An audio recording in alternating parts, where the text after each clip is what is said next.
ഇന്നലെ മുഖ്യമന്ത്രി നടത്തിയ പത്രസമ്മേളനത്തിൽ അധികം ഞങ്ങളുടെ കൂട്ടത്തിൽ ഞങ്ങൾ പുറത്താക്കിയ ഒരു MLA, ഒളിവിൽ കഴിയുന്ന ഒരു MLA കോൺഗ്രസ്സുകാർ ഒളിപ്പിച്ചു വെച്ചതാണ്, കാണിച്ചു തന്നാൽ ഞങ്ങൾ പോയി പിടിച്ചോളാന്ന് പറഞ്ഞു. അപ്പം അവിടെ മുഖ്യമന്ത്രി സ്വയം ചെറുതായി. താൻ കഴിവുകെട്ട ഒരു ഭരണകർത്താവാണെന്ന് അദ്ദേഹം സ്വയം അംഗീകരിച്ചു. ഒളിവിൽ പോയൊരു പ്രതിയെ കണ്ടുപിടിക്കേണ്ട ചുമതല പോലീസിനാണ്. മാത്രമല്ല, അങ്ങനെ പ്രതി ഒളിവിലാണെങ്കിൽ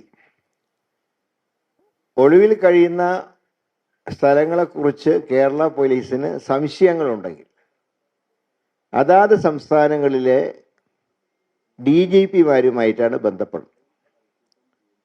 ഇപ്പോൾ മാങ്കൂട്ടത്തിൽ കർണാടകത്തിലാണ് ഒളിച്ചതെന്ന് പറഞ്ഞു.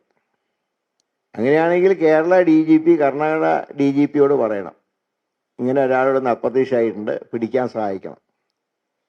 ഇതൊന്നുമില്ലാതെ സ്വയം ചെറുതാവുന്ന ഒരു പ്രസ്താവനയാണ് മുഖ്യമന്ത്രി നടത്തിയത്.